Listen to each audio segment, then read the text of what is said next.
السلام عليكم مع وصفات أم البنات روز.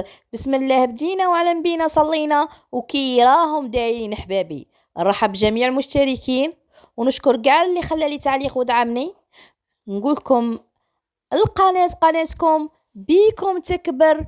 أهلا وسهلا. اليوم جيت نتقاسم مع حبابي وصفة سهلة وسريعة، حلوة زمان، سهلة وبسيطة. كانوا يديروها لنا أمهاتنا مي كنا صغار.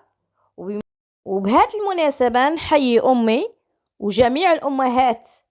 كما راكم تشوفوا معايا حلوة بنتها أكثر من روعة، وتقطع أكثر من 30 قطعة على حسب الحجم اللي تقطعيه بيها. ستخوني تجي روعة طرية ومقرمشة من الفوق، والبنة تحفة كما راكم تشوفوا معايا. صدقوني واحد الرائحة واحد البنة تحفة. إلا راه بحرت لك باش تتقهوي ناضي ديري فرحي به وليداتك. حلوة أكثر من روعة وبسيطة وسريعة كما راكي تشوفوا معايا، ومكونات موجودة في كاع الديار. هيا مع بعض نشوفوا طريقة التحضير والمقادير. نجيب إناء ندير فيه ربع حبات بيض، كيلة زيت، كيلة ناقصة أصبع سكر، وهنا اللي يبغي الحلاوة يدير كيلة سكر، وكيلة بومبي فرينة، ومبشور حبة ليمون، قرصة ملح، وزوج خميرة حلويات، وكمية حوالي 4 مغارف حتى 3 زبيب كنت نقعتها في الماء حامي وقطرات من ماء زهر، وليكستخي ليمون يعطيني الذوق واللون، وزوج مغارف كبار خل يخلي الحلوى تاعنا هشيشة، والكونفيتور. إذا عجبتكم وصفة اليوم ما تنسوش تشتركوا في القناة وتفعلوا زر الجرس ليصلكم كل جديد. ما تنسوش تجربوها وتردوا عليا في لي كومونتير فضلا وليس أمرا.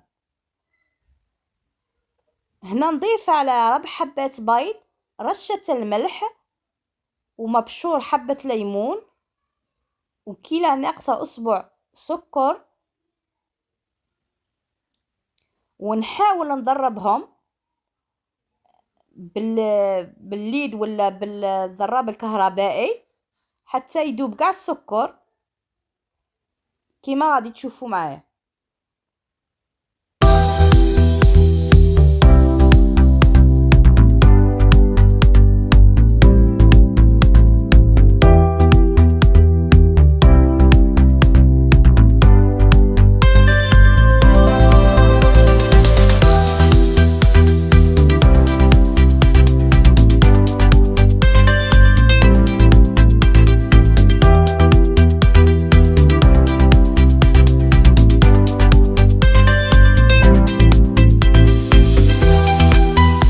نحاول نضرب جيدا باش ندوب السكر مع البيض وحتى نحصلوا على خليط ابيض كما راكم تشوفوا معايا، ونضيف له الزيت كميات كما راكم تشوفوا معايا، ونحاول ندخل الزيت مع الخليط جيدا، ونكمل نضرب حتى يدخل الزيت مع الخليط.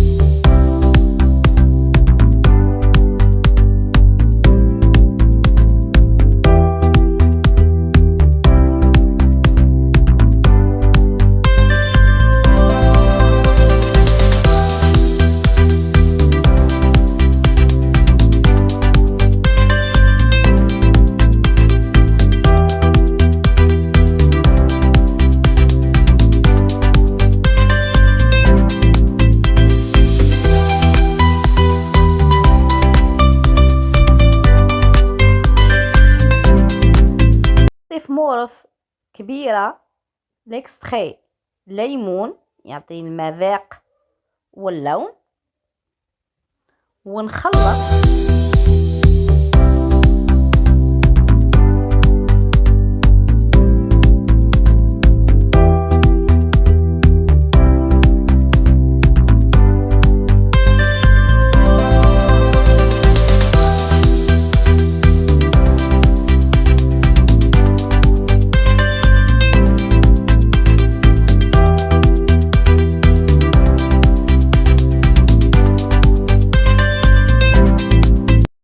ونضيف حوالي 2 مغارف خل. يخلي لي هنا دور الخل يخلي لي الحلوى نتاعنا هشيشه صدقوني تجي خفيفه وروعه من نضيف لها الخل. في دي المرحله نضيف الفارينه بعد ما نغربلها ونقسمها على نصفين، ونضيف 2 أكياس خميرة حلويات كما راكم تشوفوا معايا.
هنا بعد ما ندخل الفرينه نتحصلوا على خليط يتلازق كما راكم تشوفوا معايا. نحاولوا نقسم ناخذ ربع الكميه كما راكم تشوفوا معايا، والباقي نضيف له كميه زبيب.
في هذا الوقت انا كنت شعلت الفرن وشعلت له غير من تحت على نار متوسطه يسخن، وجبت صينيه وطليتها بالزيت ونفرغ فيها الخليط كما راكم تشوفوا معايا. الخليط يتلازق، نستعين بالقليل من الزيت ونفتحه في الصينيه كما غادي تشوفوا معايا.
أنا نستعين بالمغرف بعد ما نطلي لها قليل من الزيت، ونحاول نساوي الأطراف وسطح الحلوى باش يكون عندها مستوى واحد كما راكم تشوفوا معايا.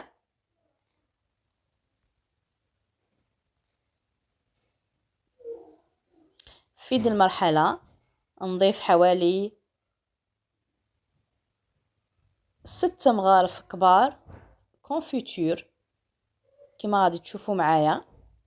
نحاول نوزعهم على سطح الحلوى. حلوة اليوم كل واحد كيسميها في المنطقة نتاعه، كان اللي يسميها صب الرشاش، وكان اللي يسميها المبروشة، ولا حلوة الكونفيتور. هنا كل واحد كيش يسميها في المنطقة اللي عايش فيها. هنا نحاول الكونفيتور ما نوصلش للجوانب باش ما ينحرقليش، نخلي حوالي 3 سنتيم عفوا 3 مليمتر، ما نوصلش فيها الكونفيتور باش ما ينحرقش من يطيب كما راكم تشوفوا معايا.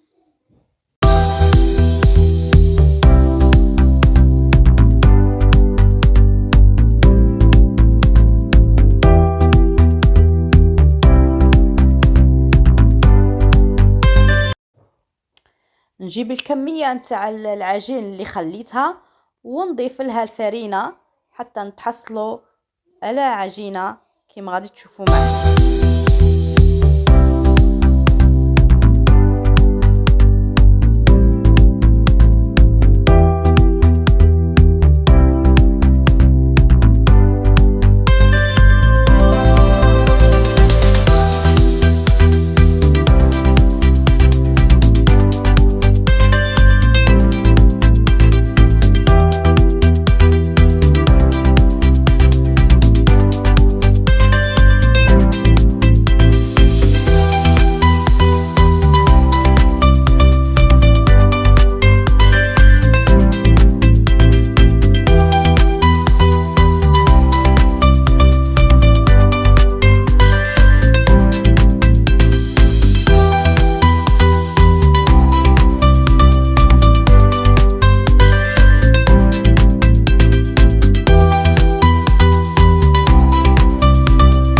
بعد ما تحصلنا على العجين نجيب الطحانة اللي نطحنوا بها الخضار تاع الحريرة، ونرحي ونحاول نفوت فيها عفوا العجين كما راكم تشوفوا معايا حتى نكمل كاع الكمية اللي عندي.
هذا هو شكل الحلوى بعد ما كملنا. هنا نروح نطيبها غير من التحت، ومن نشوف الحواف تاعها حمارو نشعل عليها من الفوق ونخليها تطيب. وهذه هي الحلوى اللي تحصلنا عليها بعد ما طابت. صدقوني واحدة الرائحة تحفة.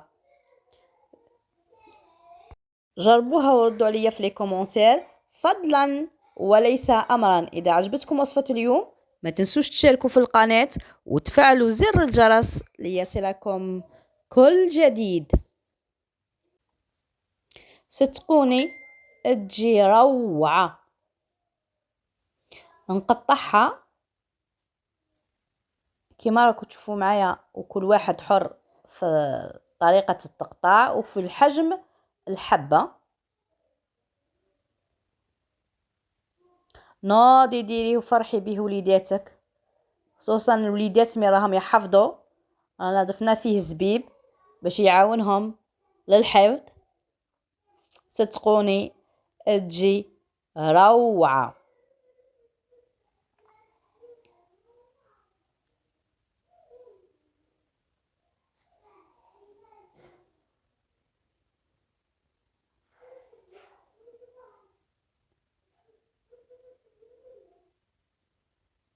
نقسم امامكم حبة باش تشوفوها كي جات طرية، وصدقوني واحدة الرائحة والبنة تحفة.